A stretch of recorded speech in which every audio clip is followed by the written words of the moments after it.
হযরতে আবু যার গিফারি রাদিয়াল্লাহু তাআলা আনহু তিনি কাবার পাশে একদিন ঘুরতেছেন। কাবার পাশে যখন ঘুরতেছেন, হযরতে আলী রাদিয়াল্লাহু তাআলা আনহু তিনি দেখলেন একজন লোক মুসাফির তিনি কাবার পাশে ঘুরতেছেন। তিনি তাকে ডাকলেন, ডাকার পরে মেহমানদারি করালেন, খাবার খাওয়ালেন। তারপর যখন মেহমান বিদায় হয়ে গেল, দ্বিতীয় দিন হযরতে আলী এসে দেখতেছেন আবু যার গিফারি আবার পবিত্র খানায় কাবার পাশে তিনি ঘুরতেছেন, বসে আছেন। জিজ্ঞেস করেন, আবু যার, তোমাকে কালকেও এখানে দেখলাম, আজকেও এখানে দেখতেছি, বলো তো তুমি কি জন্য এসেছ? আবু যার গিফারি রাদিয়াল্লাহু তাআলা আনহু বলতেছেন, আমি শুনেছি মুহাম্মদ রাসূলুল্লাহ সাল্লাল্লাহু আলাইহি ওয়াসাল্লাম তিনি একজন নবী, আমি তাকে দেখতে এসেছি। হযরত আলী বললেন, তুমি যদি সত্যি নবীকে দেখতে চাও তাহলে আমাকে অনুসরণ করো, তবে সাবধান, আমার পিছনে পিছনে হাঁটবে।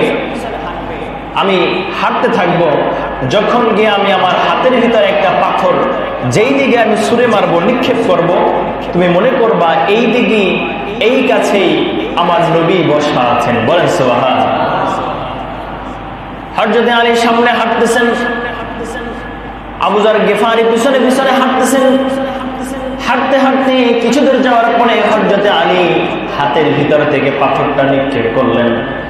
আবু যার গিফারি মনে মনে চিন্তা করলেন যে এই দিকে পাথর নিক্ষেপ করেছে, আমার নবী মনে হয় সেই দিকেই বসা রয়েছে।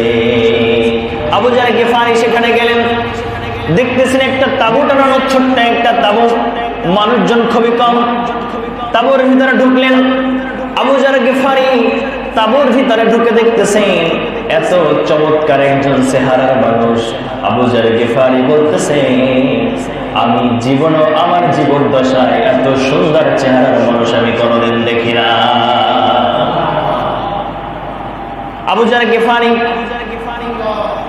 তিনি সেখানে গেলেন, যাওয়ার পরে বলতেছেন, রাসূলুল্লাহ সাল্লাল্লাহু আলাইহি ওয়াসাল্লাম আবু যার গিফারিকে জিজ্ঞেস করলেন, কোথায় তোমার বাড়ি, কে তুমি?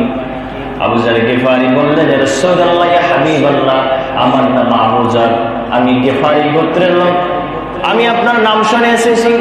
ইয়া রাসূলুল্লাহ, ইয়া হাবিবাল্লাহ, আপনি আমাকে কালিমা পড়াইয়া দেন, আশহাদু আল্লা ইলাহা ইল্লাল্লাহু ওয়া আশহাদু আন্না মুহাম্মাদান আবদুহু ওয়া রাসূলুহু।